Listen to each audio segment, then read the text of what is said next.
Assalamu alaikum wa rahmatullahi wa barakatuh. Praise and glory belongs to Allah, who is the eternal, absolute, who is Al-Qahar, the dominant, who is also the merciful, and who guides us step by step in our comprehension and understanding. Glory and praise belongs to Allah, who is all-seeing and all-wise. Allah, who is Al-Shafi, the healer, and Allah, who is Al-Hadi, the guide. First, before I begin, I'd like to say, may Allah subhanahu wa ta'ala bless you and your families. And as I always say, with a good well-wishing, may Allah keep you in health if you're healthy and make you even more healthier. And if you're not healthy, inshallah, Allah subhanahu wa ta'ala will make you better and more healthier. Inshallah. So, what we're going to do today is we are going to see, inshallah, what is the definition of desires according to the Quran. And more specifically,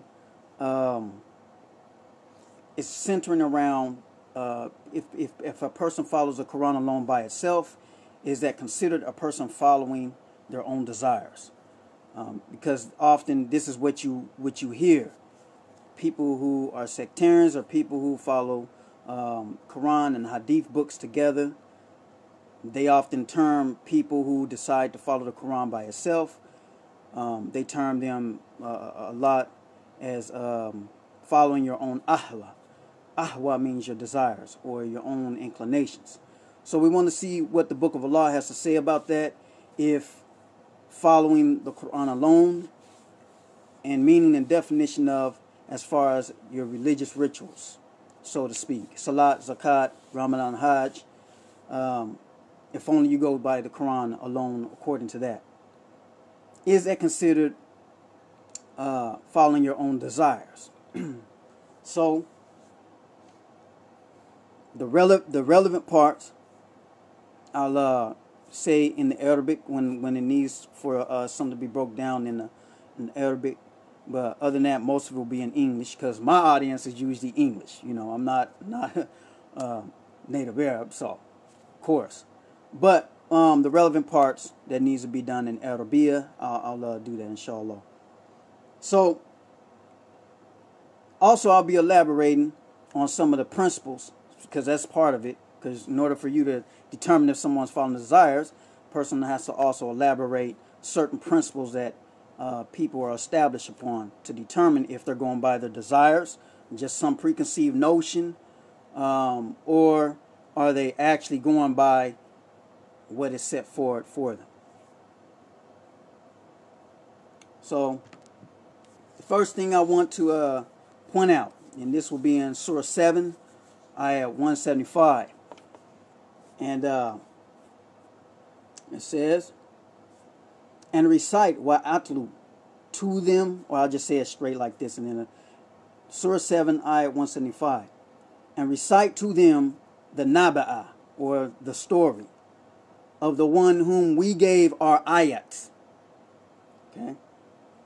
So the one Allah gave the ayatin to, He gave the ayats to. And this is a naba, this is a story. Different ayats of the Quran elaborate on different type of things. So this is called a naba, a story. And recite wa atlu to them, alayhim, the story, naba'a, of the one who we gave our verses, ayatina. But he detached. Fa'in salakta. Fa'in salaka. He detached from them. So followed him, fa'at atba'ahu. So follow him comes from the word tabi, to follow something. So fa'atabuhu, the shaitan. And he became of those who went astray. He became of those who are gawina. Okay? So, here we see in Surah 7, 175, where it talks about a person who received the ayats of Allah. Okay? The ayats of Allah, not the ayats in hadith books, Not the ayat and something else, just the ayats of Allah. An ayat is usually a sign that leads to something else or points something out, usually the majesty of Allah subhanahu wa ta'ala, or a sign is a ayat is a proof of something. So the ayats of Allah are proofs in themselves, or lessons. So it says, the story of one whom we gave our verses, but he detached himself. So he had the ayats of Allah and he left it. And then follow him, right, the shaitan. And then he became of those who went astray. So when you detach yourself from something that Allah has sent you, which one is your desires? Is following the ayats of Allah your desires, or is following the ayats of Allah the command of Allah? So here we see a person detached himself from the ayats of Allah. Then he became of those who were ghawina. He was those who went astray. And so this tells you what happens next. What happens next after he does this is that it says, and if we willed, Allah continues on to say, if we will, we surely could have raised him up. La rafa nahu. Okay? And this comes from the word rafa, to raise up, to elevate. Okay, so Allah said if Allah so willed, he could have elevated this person. He would have elevated this person. So the person had the ayats of Allah, he detached himself, but if Allah so wanted to, he could have elevated this person, but here's the reason why it didn't happen. He said he could have elevated the person. We could have raised him with these, but he, walakinahu, he adhered, akhlada, he adhered, he followed, he clinged to illa al-arda. He clinged to the earth.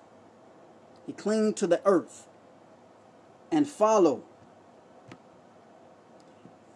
It says, wa'ita ba'a hawahu.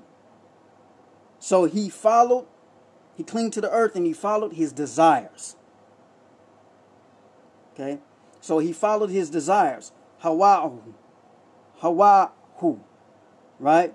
Usually it's AHWA. That's the more, mostly how people usually say it. So his example, his mathal, his example or his similitude is like the example of the dog. If you attack the dog, he puts his tongue out. If you leave the dog alone, he puts his tongue out. So basically saying, regardless of what you say to this person, they're going to keep doing the same thing. That is the example of people who denied our signs, our ayats. They denied our ayats. So relate the story or the qasas so that they may reflect. So here we see a person who was sent the ayats of Allah, who was sent the signs of Allah. In deeper format, that would be the rules or principles how to live your life.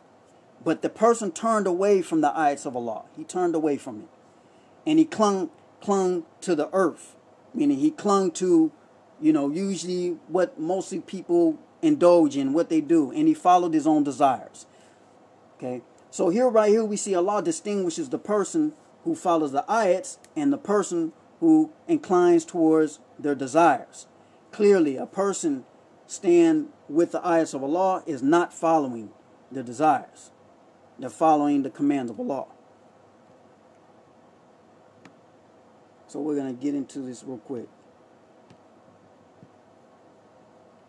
Inshallah. So I want to set a principle up real quick. A principle of how we're supposed to follow stuff so that we can determine when somebody's following the desire and when they're not. So in Surah 7, ayat 176, Surah 7, ayat 33. So I just read this quick. My Lord, say, qul, my Lord has forbidden immoralities, fawahisha. What is obvious? So shameful deeds. Fawahish is a shameful deed. Something that you know is shameful, and something that Allah has mapped out specifically that you're not allowed to do, that it is considered of low stature or low nature. Okay, fornication, adultery, stealing, killing. These are fawahish. Okay, so he has forbidden that which is obvious and that which is hidden. And sin and oppression. Now here's the key point. That you associate, sharik, to associate. That you associate with Allah for that which Allah has not sent down any authority. He has not sent down no sultan. No authority for you to do a thing. And that you say about Allah what you do not know. So 2 principles right there, besides the forbidding of immoralities, fawahish, that would include desire. Those are desires. And then Allah tells you in the Quran specifically what would be considered a thing that you are not allowed to do. Now, if you do the opposite of that, you do the opposite of the ayats, you do opposite of the verses, then that is following your desires. But here it says that you associate with Allah for which He has not sent down any authority. So now, you cannot say something about the Creator. You cannot say something about Allah without Allah Himself saying exactly that about Himself. You cannot add any rules, or you cannot add any laws, or you cannot add any books and deem it religious books and say that is from Allah, or say Allah has inspired it, or say the Creator has told me to write it, without an authority from Allah, without a permission from Allah. So that would mean you would have to get the permission from the ayats of Allah. You would have to get the permission from the verses of Allah. And then it says, and that you say about Allah what you do not know. So you can't just make things up off the top of your head, right? It has to be rooted. It has to be from the book. If it's something that He tells you literal, then it's literal. If He tells you something metaphorical, it's metaphorical. You can't alter, you can't change, or none of that based on your own, whatever it may be, right? So that's the 2 principles that is established right there, especially for those who follow the Quran alone.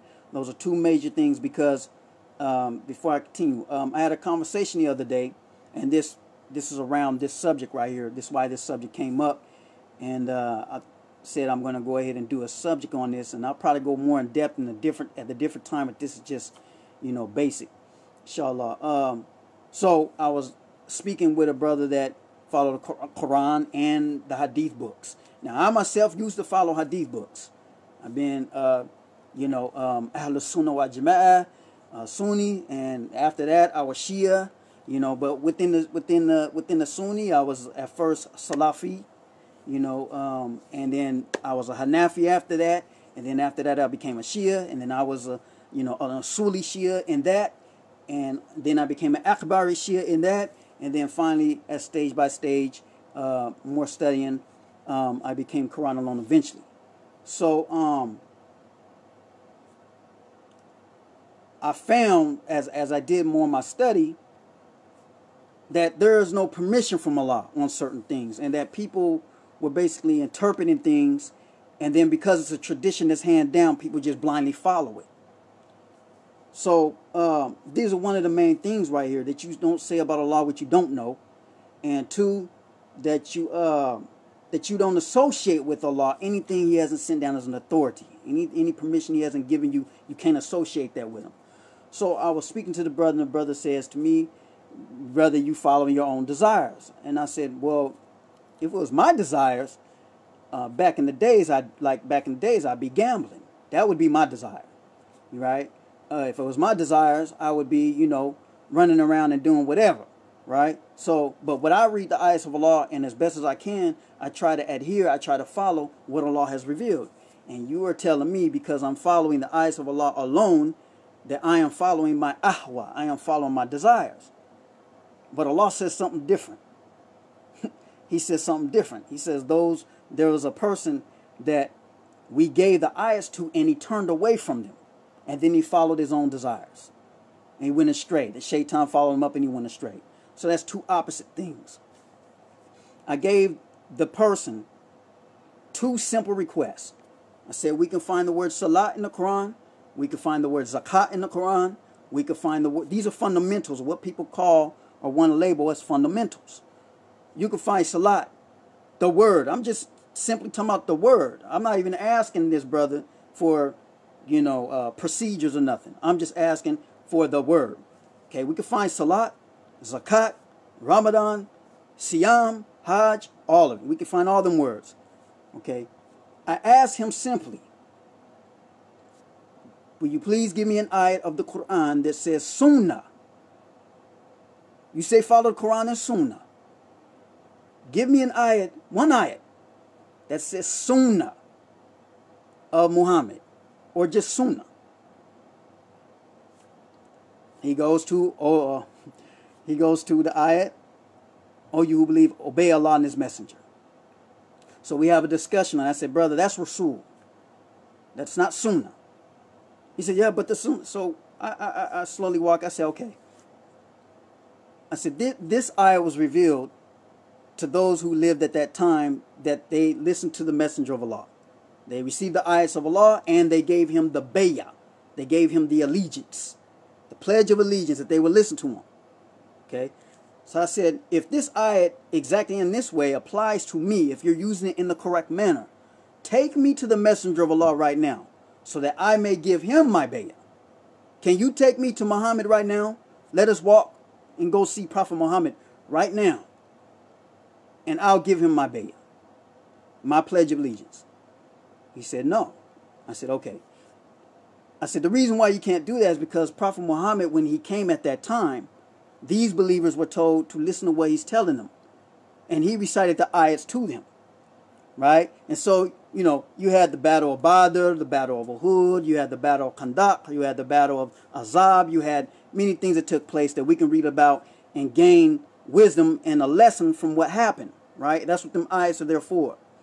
So I can still gain wisdom from it, from that ayat. I'm not saying that ayat is, you can't learn nothing from the ayat, because all the ayats are there to learn from. But it's nothing like you're trying to apply it. You're misapplying the ayat. I asked you, and I'm going to get on this, I asked you simply for the word sunnah of Muhammad. He says it's not there in the Quran. I said, okay. I said, okay, cool, fine. Give me an ayat that says, because inside the Quran it tells you in Surah 2, 177, it tells you belief in Allah, belief in the angels, belief in the prophets, and belief in Al-Kitab, the book. So Allah right here is mentioning the book, one book. Surah 7, ayat 79, it mentions that it is not fitting that Allah should send a man who He gives the book, the wisdom, and the prophethood, and He say to the people, be servants of me, instead of Allah. And it says, but rather He would say, be servants of one who sent you, and because of the book, Al-Kitab, it's one book, that you study, right? Darus, that you study, right? And you teach from. So you study the book and you teach from. We see right here, Allah is capable of saying the book. He said one. And that's the only one that He sent down as an authority. See? That's the only one He gave the permission to take as deen. Right? I said, I want you to give me an ayat of the Quran. This same word, kitab, book or writing, whichever translation you want, that Allah sent down a revelation to Prophet Muhammad to tell the believers to write hadith books for us to follow in deen. Hadithi kitabin. That means hadith books. Right? So he says, he thinks about it, he says, well, it's not there. It doesn't tell us that. I said, then I cannot follow that. My Lord has only forbidden, okay, he says that you associate with Allah for that which He has not sent down any authority, any permission, and that you say about Allah what you do not know. Right? So I said, at best, brothers, these hadith books would be like sort of maybe some history books or something. Right? But you can't take your religious laws from them. Okay? Because Allah sent you Al-Kitab. He told you what book. He told you what book to take stuff from. And He told you what book to study from. And He told you what book to teach from. So for you to just go and start taking hadith books and say, yeah, the Prophet Muhammad said this, the Prophet Muhammad said that, Allah said this, Allah this, that's associate something that Allah did not give no permission. Right? So the ayat that simply says, obey Allah and obey the messenger, that in itself is not hadith books. The messenger is the messenger. He's a live flesh and blood human being, and a book is a book. You see? So those are two different things right there. One can't come from the other, like the Quran came out the Prophet's mouth because it was revealed from Allah to him, but you have to have permission from Allah to say that comes from Allah. You can't just invent that on your own. So the point in saying that is that the brother is, and a few brothers saying, well, that's called following your own desires because that's what you want to do. And that is not the definition of desires. So I just wanted to point out that real quick. Okay, so back to AHWA. So desires. So what we're going to do here is, okay, so real quick. Okay, but he clinged to the earth and followed his vain AHWA, his desires. So his example is like a dog that leaves its tongue out. If you attack it, it leaves its tongue out, and if you leave it alone, it leaves its tongue out. Okay. Excuse me if I sound a little bit, slow today. I'm real tired, actually. So bear with me, inshallah. All right. So the word hawa. Hawa ya, that's the root word. And this is the root word for desires. It means to fall steep, to fall down deep. As a bird to its prey, it means to perish. It means to pull down. It means to destroy. It means to disappear. It means to yearn. It means to fancy. It means to beguile. To be infatuate. To be blown. It also means inspire with low passion. And the last of the definitions is desires and fancies. Anything that you just, whatever you desire, it comes up, right? So we're going to look at it. So we're going to look at some of the words AHWA.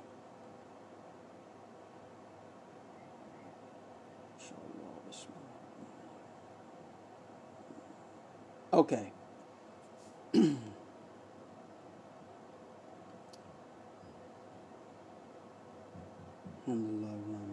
Okay. We're going to start.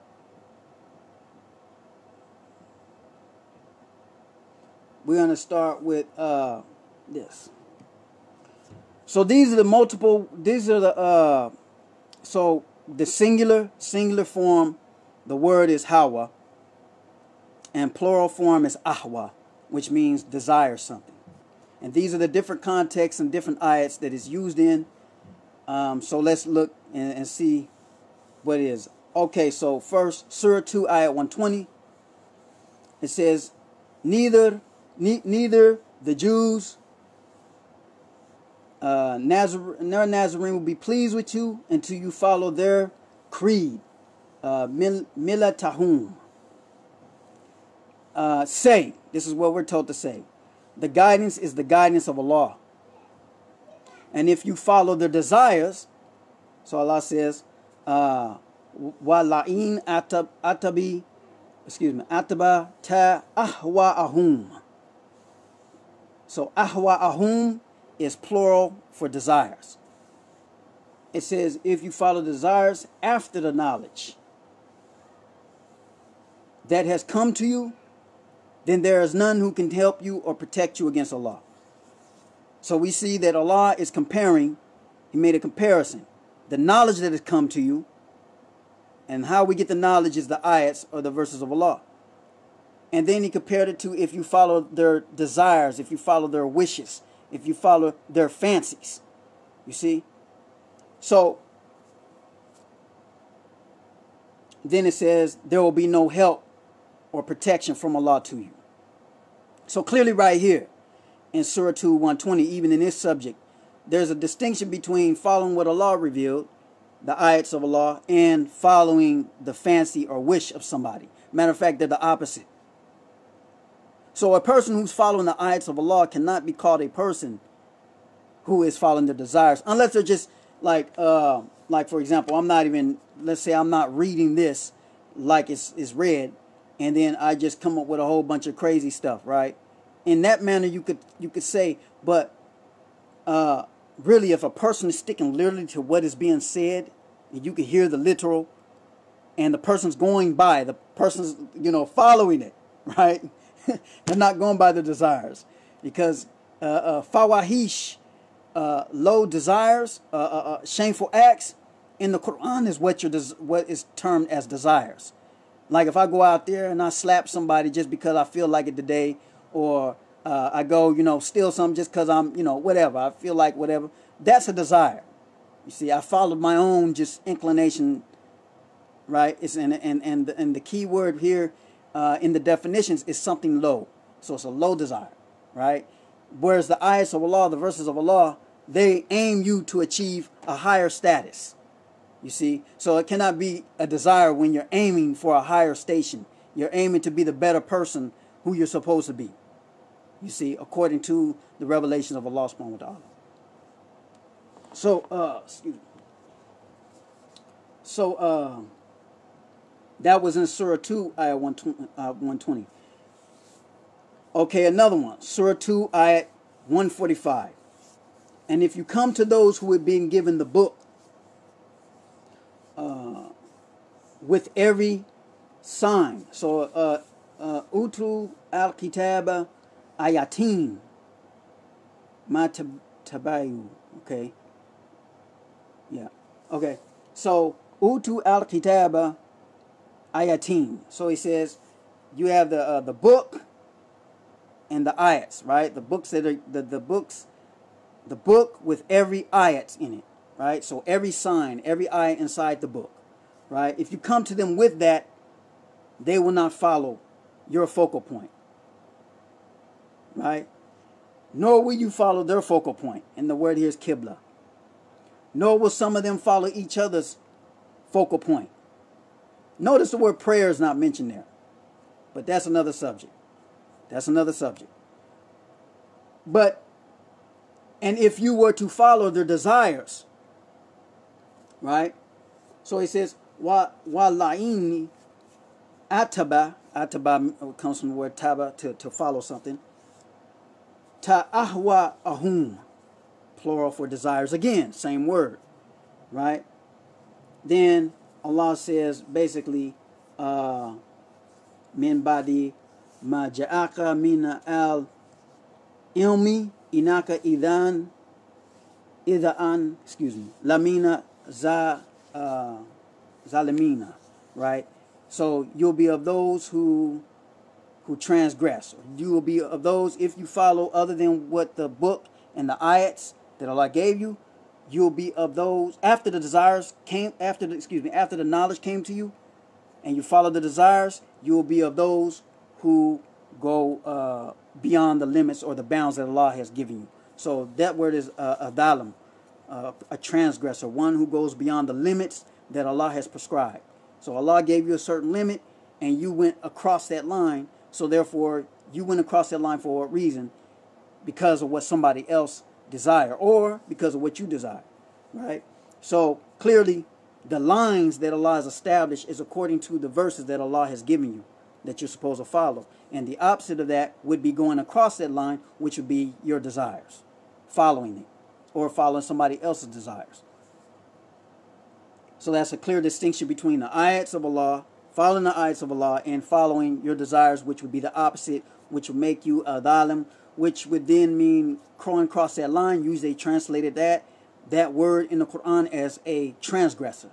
That's what they would call it, a dhalimun, a transgressor, right? But the more literal meaning of that is more like one who crosses the line that Allah has established through His ayats.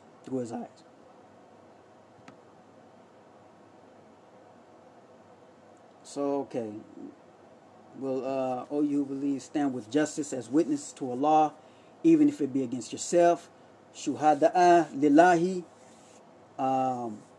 or parents or relatives, even if it be rich or poor. Allah is more worthy of them. Excuse me. So do not follow desires into being unjust.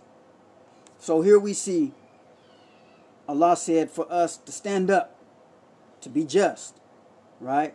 And as witnesses to Allah.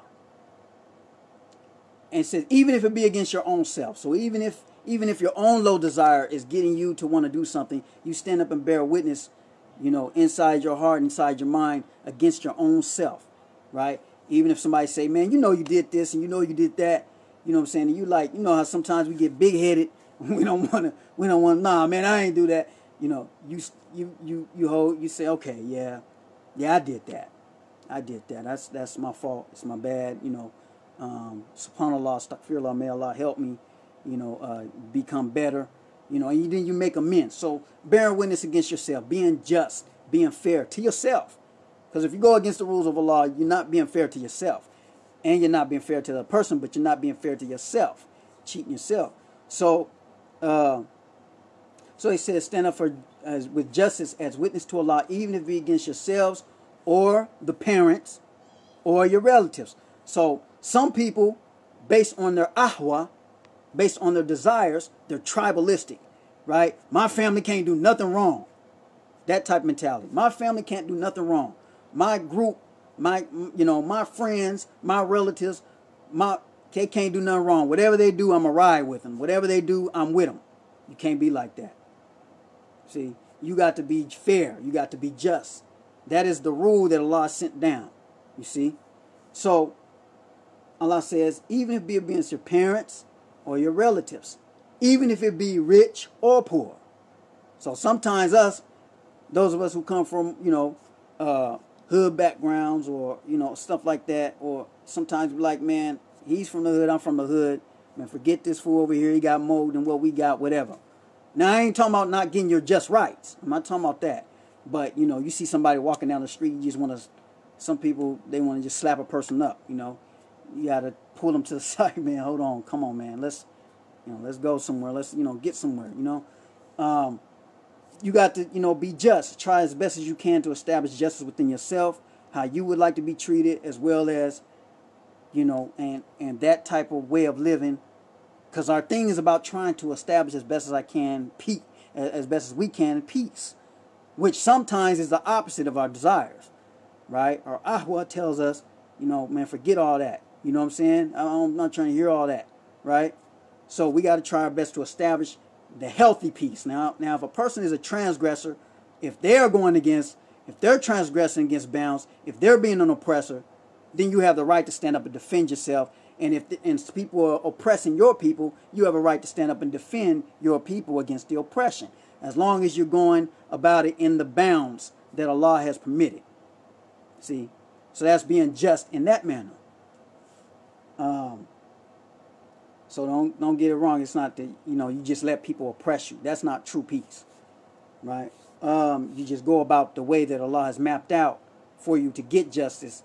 And that in itself is establishing the type of peace that Allah subhanahu wa ta'ala would want for us. So one way would be following your desires, and the other way, as long as you're trying to establish according to the verses or the ayats of Allah, that would be following what Allah has said, and that would not be following your own low passions or desires. So it says, even if it be rich or poor, Allah is more worthy of them. So do not follow desires into being unjust. Do not follow desires into being unjust. Right? And if you twist or turn away, then Allah is expert over what you do. Allah knows the depthness of your heart, what you're doing, why you're doing it, how you're doing it, and for what reason that you're doing it. If you're not doing it to please Allah, and you're doing it just for some, look at me, that type of thing, then that is also, to an extent, part of your desire too, on a certain level, right? You believe, stand one more time. Stand with justice as witnesses to Allah, even if it be against yourselves, and anfusikum, that means against yourself. So that's actually plural. So when it says anfusikum, kum is plural. So nafs would be just yourself, one in the person, and anfusikum is plural. So many of you against yourselves. But it says or the parents.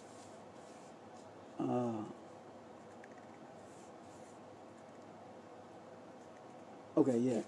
Or parents or relatives, right? Even be rich or poor, Allah's will. Okay, so follow. Tatabayu al-hawa an tadilu wa in talawu.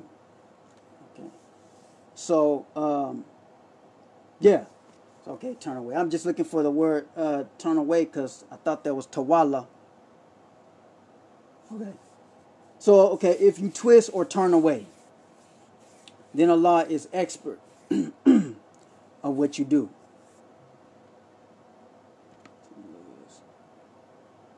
So we'll do a few more, inshallah, and then we'll get to that point.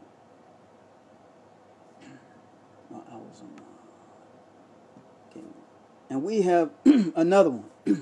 This is Surah 5, ayat 48. And we have sent down to you the book. So, وَأَنزَلْنَا إِلَيْكَ الْكِتَابَ بِالْحَقِّ. Right? So, he says, anzal means to descend something down. Right? So, upon you, alayka, upon you. Right? Al-kitab. So, the book or the writing. Because kitab means when you string things together, and usually it's writings that are strung together. But those sentences that are strung together, sometimes they translate it as book because it's put in the book form, right? So we send down to you the book with the haq, bil haq, the truth, and haq is actually more the reality. So the book that tells you the true reality of a thing, right? Usually they translate it as truth, but it's more so reality because haq is more like the limits that are established and the way that you're supposed to go about doing something, and that way is what builds your way of life, you know. So the haq is a definite reality of how it's supposed to go and how it's supposed to be, right? So the book has the haq in it. It's contained inside of it, right? With the haq, authenticating what is between your hands of the book. So this ayat, someone is already holding something. And a lot of people, when they translate this, they don't seem to translate that right. But this actually is telling that there's already something in between somebody's hands, another book.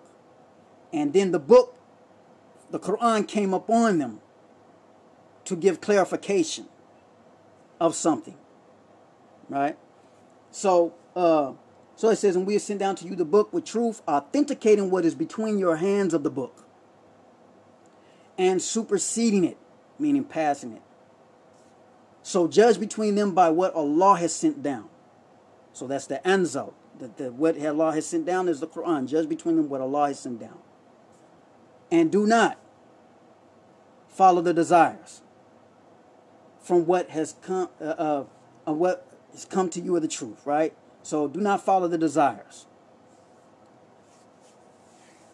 And so it says, wala tatabi ahwahum. So tatabi, the following some, to follow some. And it says la, tatabi, right? Ahwahum, their desires. Amma laja alaykum ummatan wahidatan. So he made you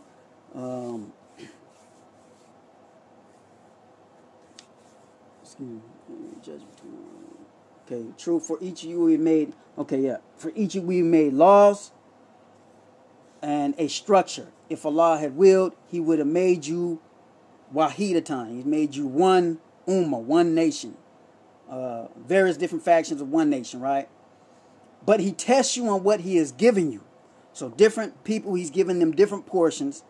In this particular context would be the the Nazarenes, or those who follow the Torah, those who follow the Injil, those who follow the Quran. He has given us different levels of following what pleases Allah, and we are to race each other in the good deeds that Allah has told us in each of those scriptures. Right? So he says, we have made laws and structures, but he tests you with what he has given you, so strive to do good. To Allah you will return all of you, and he will inform you regarding that in which you disagree. So Allah will then inform you on the day of judgment what you disagree in. But for right now, he says, anything the good that you find as far as actions and good deeds, giving charity, helping the neighbor, the neighbor near and far, freeing the slaves, various good deeds that Allah has mapped out, which are his laws or rules for the way that we're supposed to live to cause peace. We are to strive with each other in those good deeds. And then anything that we differ on, then on the day of judgment, Allah will inform us of our differences. See? So one is about following the revelations of Allah. The other one, the opposite of that, would be following your desires. So that would be somebody says, man, forget that. I'm not helping no orphans. Forget the orphans. I don't care about no orphan. You know what I'm saying? I was an orphan one time. Nobody helped me, so forget that. Forget that chump. Forget that kid, right? Right? Or someone said, man, sometimes we have a hard heart in life, right? We get a hard heart because of the circumstances we've been through. And that will cause us to follow our own AHWA, our own desires.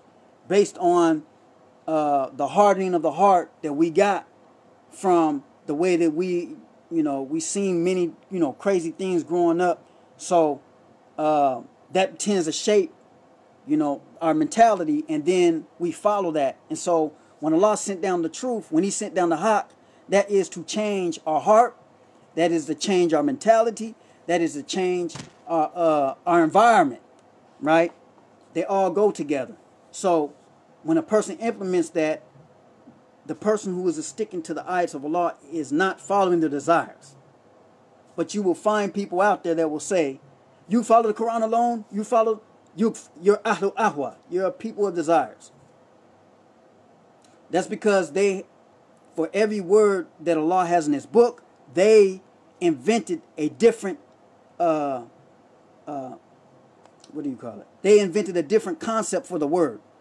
So they're not going traditionally by what the Quran calls a ahwa. They're going by what some sheikh or what some scholars or what some people over the course of history have codified and put together in their own books and fatwas and hukum, right? And they say this is ahwa. If you don't follow the hadith books, that's ahwa. You're following your own desires. You interpret the Quran how you want to. But Allah tells us in the Quran to reflect on his ayats, his verses, right? Allah tells us inside the Quran, don't follow what you do not know. For verily, the hearing, the sight, and the mind will be questioned. So, back now to the conversation, because I gave some of the things that's desires and then the opposite, following the ayats. So back to the conversation with this brother real quick. Another part of the conversation was, I said, so if I'm following if I follow the ayats of Allah, I pointed a few out here, not these specific ones, all of them, but I pointed a few out. I said, if I'm following my own desires, then I wouldn't be following these ayats. And we have to understand something. Allah says, don't follow anything that you do not know, right? I mean, you got to verify, right? You got to know it. You got to verify it. And then he says, for verily. Then he tells you what he's going to judge. Verily, your hearing, your sight, and your mind will be questioned. So, with all due respect, and may Allah be pleased with those who strove and who excelled. But I myself have never saw the Sahaba. You see, I myself have never saw Rasulullah sallallahu alaihi wasallam. Right? I don't see Allah, but Allah's in a different category. That's why it says Allah, there's no like. So, but we are told to believe in Allah, believe in the angels, believe in the prophets, believe in the book, right? And another ayah said the books. Now these books, these kitabeen, these are what Allah have authorized through his verses. See, the Injil, the Torah, the Quran. These books are the Suhuf of Ibrahim. These books Allah has authorized. Right? So we can accept those books. Books that came from prophets. Not books that came from followers of the prophets. Or followers of the followers of the followers of the prophets. Who were not under no wahi. No angel Jibril. No angel Jibril came to any compiler of hadith books and said, this one is sahih, this one's authentic, and this one's not. See? So here's the thing. We got a thing in among the scholars. They have a thing, or they call themselves scholars. They have a thing that they call ijtihad in jurisprudence or fiqh, or what they call fiqh rules, because even fiqh in the Quran is different. One day I'll do a thing on that, fiqh too. But what they call fiqh is to have a person who strives to derive a ruling, right? And they have this thing where they said, and this is part of the conversation I had with the brother. They said that if a scholar makes a mistake, meaning he did ijtihad, he did a ruling. If he makes a mistake and gets it wrong, he gets one reward from Allah. If he got it right, he gets 2 rewards from Allah. So that brother, his brother tells me, he says, well, what's wrong with that? I said, well, you're a mukhalid. You're under taqlid. You follow that scholar. He said, yeah. I said, okay. So now here's the thing. You followed that scholar. Let's say that scholar did an ijtihad and he got it wrong. Now you believe he's going to get a reward from Allah. So he got it wrong.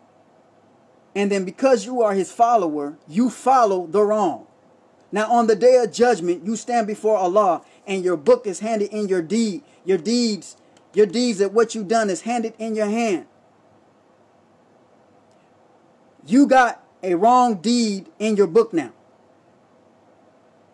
Because you followed that scholar and he was wrong. Now can that scholar come and intervene and say, I will take your book. I'll take your book of deeds that you did? No. That is on you.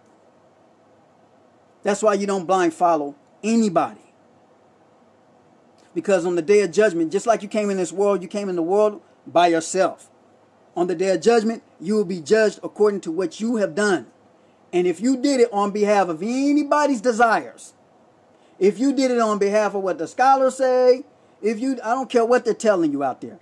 If you did it on behalf of what a scholar says, you didn't read it in the book of Allah yourself. You didn't ask Allah subhanahu wa ta'ala for guidance. Allah is called Al-Hadi. He is the guide. Allah is called Al-Alim. He is the all-knowing.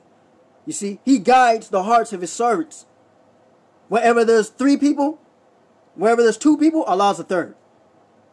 Where you know the ayah, wherever there's 4, he's a 5th, to the effect of, right? He sees everywhere. And he is closer to you than your jugular vein. Allah is closer to you than your jugular vein.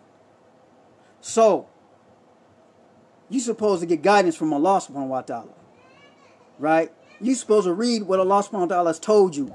Ask Allah for guidance. Ask Allah for comprehension. Ask Allah for understanding. Study it yourself. Comprehend. Inshallah, follow it. Don't put your own preconceived notions in it. Just take it for what Allah has said. Right? So, if you take it like that, then you're guided, alhamdulillah. You tried your best. Now, that don't mean that you can't sit down with people and say, show me what Allah has shown you.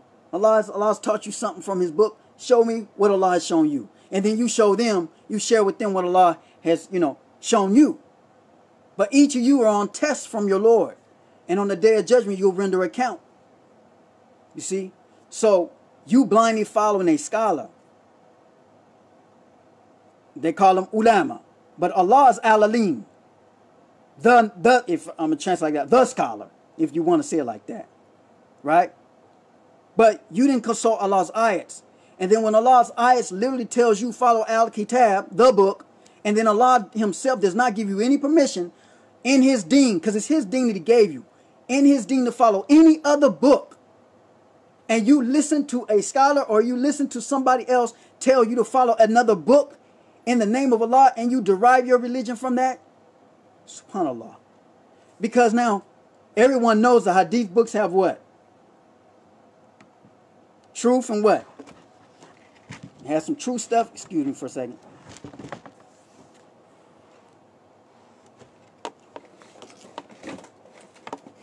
It has some truth in it.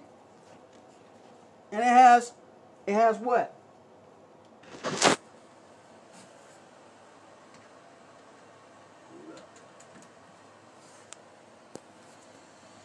So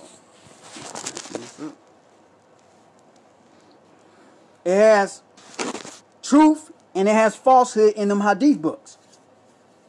And then you go to a sheikh or you go to a scholar, whatever rank you want to call it, and then he picks out for you based on a hadith science.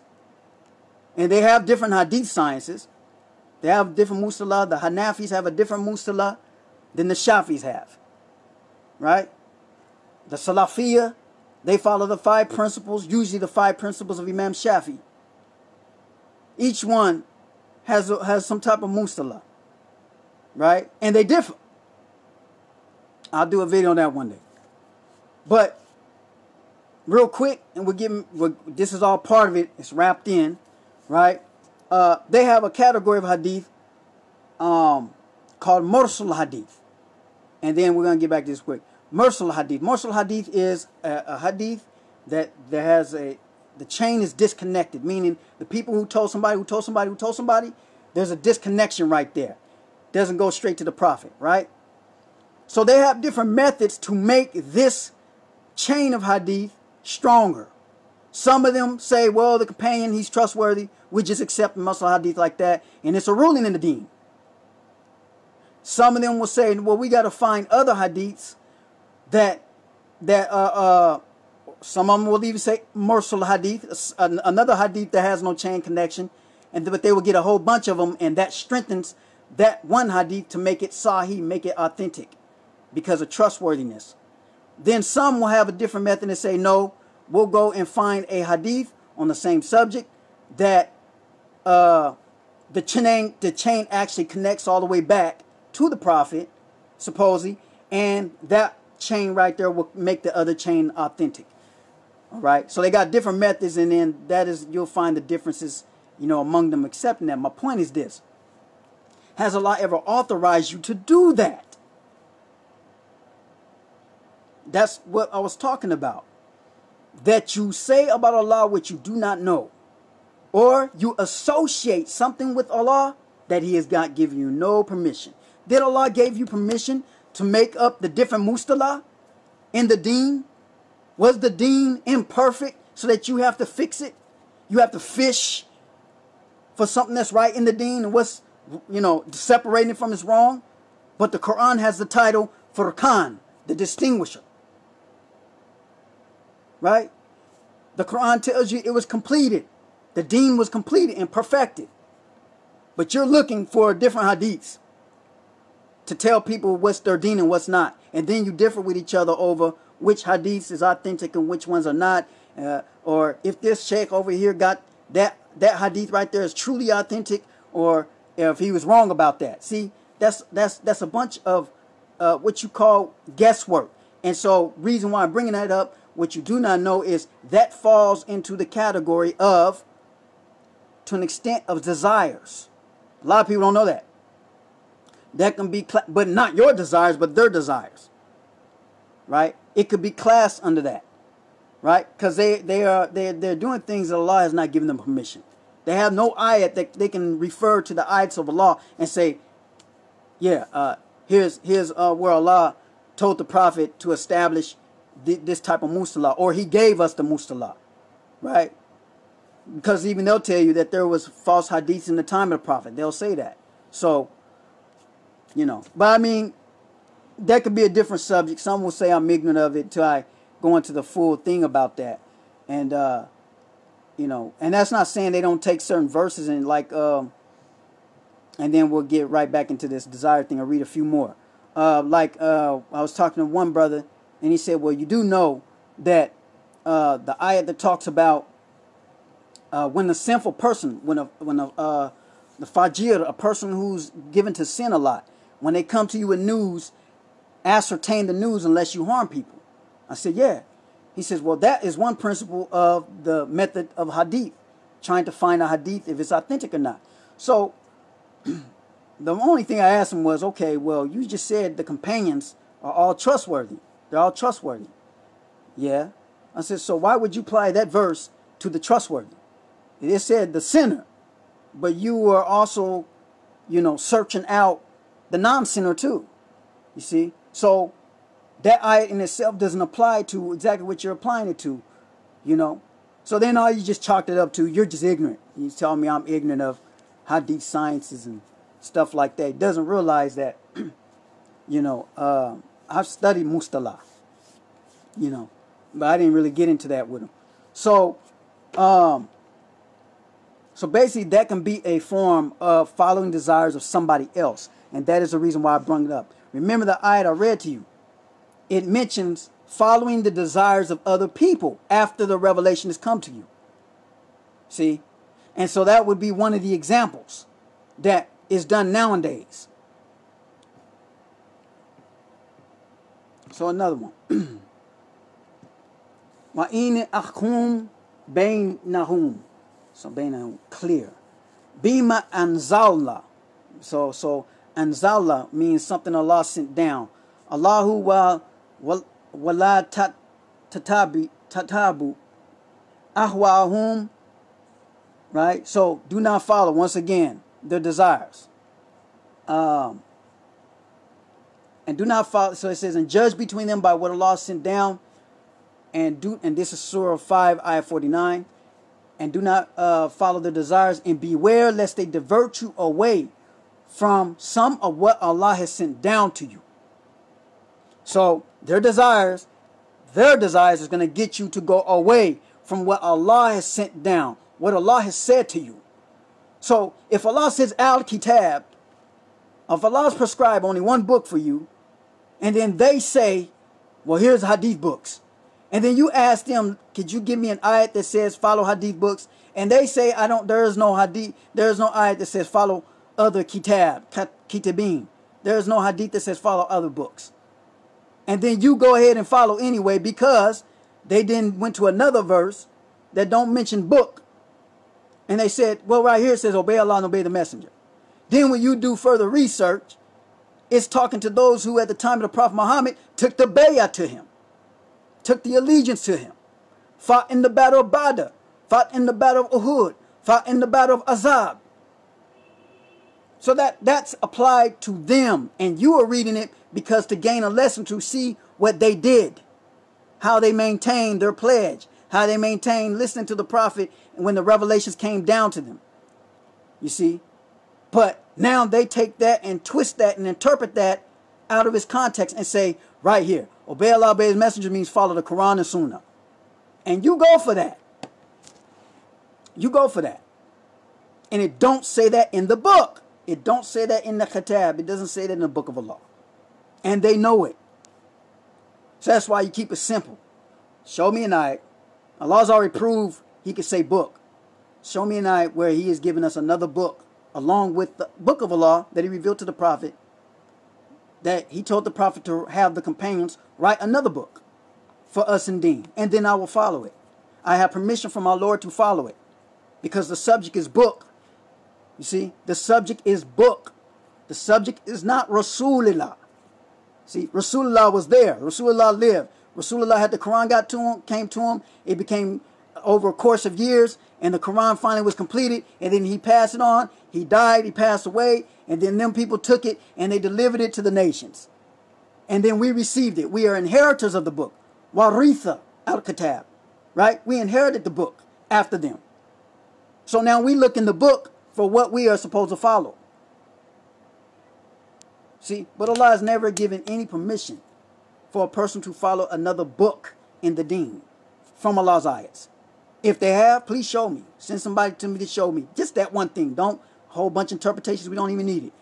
Allah says in Surah 2, 177, believe in Allah, believe in the angels, believe in the prophets, believe in the book. And then in another ayah, when it says the books, it's referring to all the revelations Allah sent. The Injil, the Torah, the Suhuf of Ibrahim, those books from prophets, revealed from Allah, given by the prophets for us to follow. We are a deen. We are a deen that follows revelations from Allah. We are not a deen that follows history books that somebody wrote up talking about somebody. So people wrote something about what the Prophet, something about the Prophet, you see, and then you took it, and later on in Islamic history, they made it into deen. So that's following their desires when you do that. And that's accepting something that Allah has given you no permission in His eyes. He never gave you permission.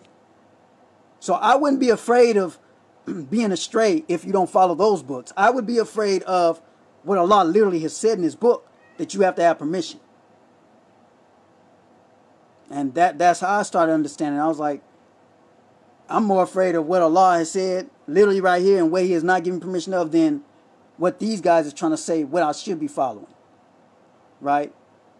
So, okay. Let's see what time I got. Okay. So, another one. Oh, okay. So, say, I am prohibited. Qul inni nuhitu an abuda al-ladina tar'una min duni Allahi. Qul la atbi ahwakum. See that? Ahwakum. So desires. Right? Oh, excuse me. I said that part. I didn't say the English part. Okay. So, I am prohibited from serving those you call upon other than Allah. Right? Other than Allah. Say. Now Allah's telling them to say, I will not follow your desires. Right? Qul la atabi. Atabi is to follow. Qul is, and he said no. La. Right? Atabi. Ahwakum. Ahwa, plural, kum, desires. I will not follow your desires. Qad dalaltu ida'an. Otherwise, I would go astray, and I will not be of those guided. Right? Wama anna minna al muhtadina. Right? So muhtadina is connecting back to the word hadith, guide. I will not be of the guided. Right? So if I call upon some other than Allah, if I serve some other than Allah, then he says, don't do that. It's been prohibited. And he says, and don't follow their desires. So it's not something you're doing, it's something that they want you to do. He says, otherwise I will go astray, and I will not be of those guided. Right? So again, the commands of Allah, when you follow it, that's not following your desires. The opposite of that would be following your desires, especially if it involves other people telling you what to do. Right? And they have no proof from Allah. Literal. They have no proof from Allah.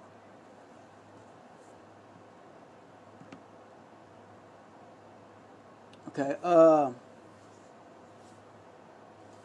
So is it? And why she? And that was excuse me. That was Surah 6, ayah 56. Surah 6, ayah 56. And why should you not? Surah 6, ayah 119. Why should you not eat that on which the name of Allah has been mentioned, when He has fully detailed to you what has been made unlawful, except what you are forced to? Many misguide by their desires without knowledge. Your Lord is fully aware of the transgressors. So He says, Wa'ina kathiran, and this is the part that I'm referencing. Wa'ina kathiran. Kathir means numerous, right? Multiple. Right? Like, for example, the guy that wrote the Tafsir, Ibn Kathir, his name means numerous, multiple. Hadith terminology, you would probably call it a tawatir or mutawatir, right? And I did a thing on that too, about that. But kathiran, liyudiluna bi ahwahim bighairi ilmin inna rabbaka huwa alamu bil mu'tadina. Okay, so So it says that many misguide, kathiran, many misguide by their desires. Bi ahwaihim, right? So many misguide by their desires. And then he says, bigheri ilmin. So without knowledge, ilm, without knowledge. And then it says, Inna, your Lord, Inna Rabacha, Huwa Alamu, Allah is aware, Allah knows those of you who transgress, right? So, excuse me, sorry. The charger fell out of me.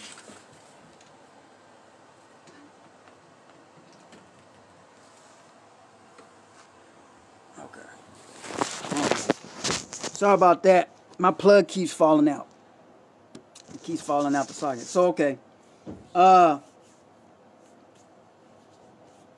So, by the desires without, many misguide by their desires without knowledge. So, the knowledge comes from Allah. So, it's another way of saying the ilm that's contained within the verses of Allah. You get that knowledge, you have to follow that. You don't follow what other people say. Right? But Allah is aware of the transgressors. Let's see. Okay. Okay. As such, we have sent down a law, anzalnahu hukma'an. Okay. So, what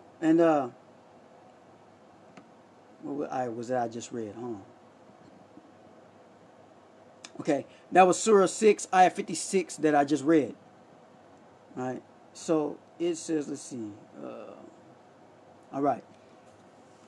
وَخَذْلِكَ أَنزَلْنَاهُ حُكْمًا عَرَبِيًّا وَلَعِينِ أَتَبَ تَا أَهْوَاهُمْ بَعْدَمَا جَاءَكَ مِنْ الْعِلْمِ.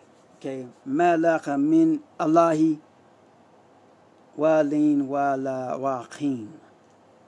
Okay, so it says that, and as such we have sent down al-zalnahu hukma'an. So he sent down the hukum, the law. Okay, and this hukma'an is it's the wise judgments that Allah has sent down in His book. So this is another aspect of the book. Because, see, the book has many different aspects. So the hukma'an, those basically are the basically connected to the wise judgments that Allah has revealed in His book that you judge by. Right? And He says He sent it down, a law which is in Arabic, or, clear Arabic so that you can understand. And if you follow their desires, ataba ta ahwahum, after what has come to you of the knowledge, right? But jama ja'aka min nal ilmi malaka min Allahi, right? He says, after what has come to you of the knowledge, then you will not have any ally or defender against the law, right? So clearly, the book, the law, and the ayats, permission from Allah, all of that is in the ayats, and if you follow it, you're rightly guided. Is the point. And anything opposite of that, whether you want to do it, whether you're following your Lord's desires or inclinations, or you're following other people's desires, what they want you to do in your deen, opposite of your deen, opposite of the Islam, that is called following their desires. So, when people tell you following the Quran alone, following the ayats by themselves is following your AHWA, your desires, they are completely wrong. Nowhere in the book of Allah does it say that. But that is what they make up, and that is what they tell people, and that is what they propagate to people. And the ayat I just read right there was Surah 13, ayat 37. The one I just read. But so I'll read one more or a couple more, and then I think I'll conclude that because I think it's getting a little long, inshallah. And then I got to take me a nap because it's been Alhamdulillah. I just might stay up. But let's see. Okay, so that was Surah 13, ayat 37. And this is Surah 18, ayat 28. It says, and have patience upon yourself regarding those who call on their Lord at dawn and dusk. And actually the word is ashi, which is the word for Isha. And ghada'ati is in the dusk time. So and have patience upon yourself regarding those who call on their Lord at dawn and dusk, seeking his face, and let not your eyes overlook them, that you seek the beauty of this worldly life, and do not obey he whom we have made his heart heedless of our remembrance, and he followed his desire, and his fate was lost. So we see Allah has the dhikr, which is the dhikrina. So it says zinata hayati adunya wa la tuti ma agfalna qalbahu. Okay, okay, and dhikrina wa ataba. So the remembrance. So those who follow the remembrance. Okay. So basically, don't let your heart do not kalbahu. Kalb is your heart. And the heart, kalb, is mentioned as swaying back and forth, back and forth. Some days you feel better to do this. Some days you don't feel that it's dedicated to do this. That's called the kalb. So the kalb, it goes this way and it goes that way, right? So some days you're really on your deen on every single thing, and some days you just feel low energy. But in this case, it says a person who akfalna. Akfalna means their heart is heedless. They're not paying attention. They don't care. It's like, well, whatever. You know, I do whatever I want to do, whatever, whenever, whatever. Right? If Allah gonna punish me, whatever, I don't care. Right? That's so that they've got that in their heart. So it says, and do not obey, do not listen to he whom we have made his heart heedless, right, of our remembrance, and dhikrina, right, wa ataba, right, and he followed wa ataba AHWA, so he followed his desires, wa kana amruhu furuta'an, right, and he followed his desire, and his fate was lost, right. So opposite of the dhikr, opposite of what is the remembrance of Allah that's in the verses of Allah that has you focusing on Allah, is somebody's desires whose hearts have become heedless, who do not follow, and his fate eventually was lost. He died, and the only way to do that is you die in that state. If you repent before you die and you start following what Allah tell you to do, then you know your fate, alhamdulillah. But clearly this person did not repent. They did not do tawbah. So their fate was lost.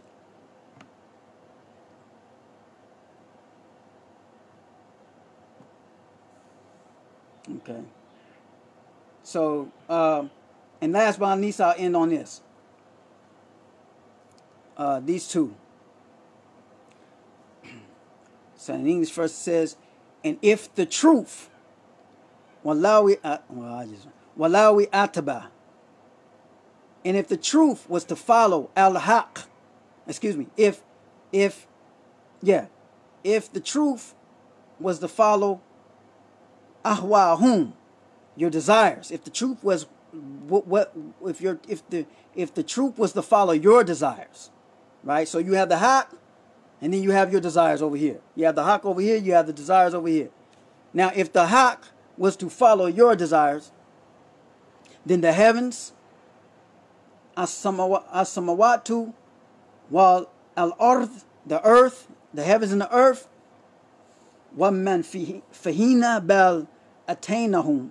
So he says, and all who are in them would have been corrupted. بِذِكْرِهِمْ فَهُمْ ذِكْرِهِمْ مُرِدُونَ. Right? So he says,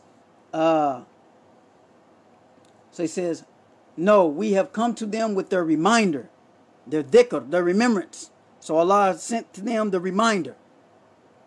But they are turning away. They're turning away from the dhikr. They're turning away from the ayats of Allah. Allah tells them something, they turn away. And that is called following your desires. So, when a person who follows the Quran alone is focused on the ayats of Allah alone, that which was revealed through the Prophet, that which was completed, that which was passed on to us, handed down, and we go by it, that is not called following your AHWA. That is not called following your desires. Because the very meaning of the AHWA is something that is low. Right? So, and then finally it says, and that was Surah 23, Ayat 71. And then Surah 25, Ayat 43 says, Adra ata man atakada illa hawahu afa'anta takunu alayhi wa kilan. Have you? Okay, yeah, it's about time to shut it down. So it says, have you seen the one who has taken his desire, his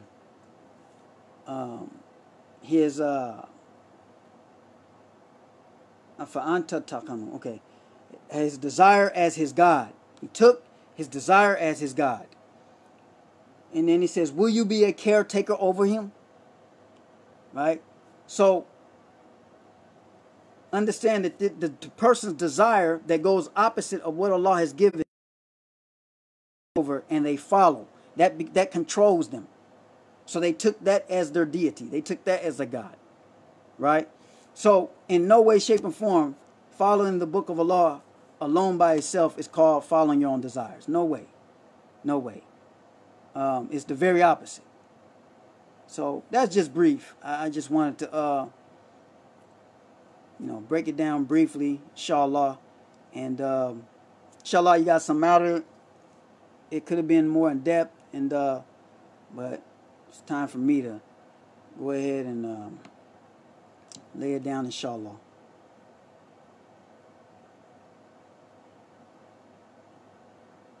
Okay, one more, because this is drive home too. So, Surah 28, Ayat 50. So the one I just quoted just now is Surah 25, Ayat 43. And this one will be 28, 50, and then I'm going to close out, inshallah. So it says, but if they fail to respond to you, then know that they follow only their desires. And who is more astray than he who follows his desire without guidance from Allah? So notice the guidance of Allah is separate from your desires. Without guidance from Allah, Allah does not guide the wicked people. So, guidance of Allah. So let's see. Bigari huda'an. Okay. So okay. Ataba hawa bigari huda'an. Huda'an is guidance. Comes from the word hadith. Min means from. Allahi inna Allah la yahdi. So Allah does not guide. Yahdi is another way for saying guidance, but he says la yahdi. Al-Qumma. Qum is the people. And says al-Zalimina. So people that transgress, people that go beyond the bounds, people go beyond the lines that Allah has established of what you are to follow. Right? You go beyond that, that's Zalimun. Right? And those are those who are following their desires. So Alhamdulillah Rabbil Alameen, praise and glory belongs to Allah, the eternal absolute. May Allah, who is Al-Hadi, continue to guide us and add guidance to our guidance. Oh Allah, cause our hearts not to go astray after you have guided us. May Allah bless you and your families. And Assalamu alaikum wa rahmatullahi wa barakatuh. I hope you got some out of it. The last ayat that I read was Surah 28, ayat 50. Inshallah. All the ayats that I read, inshallah, you can try to, if you so I just kept them to subject format. But read more on it, inshallah. Get pencil, paper out, or pen, or, write it. And alhamdulillah rabbil alameen. Hope I made it clear and I wasn't too everywhere.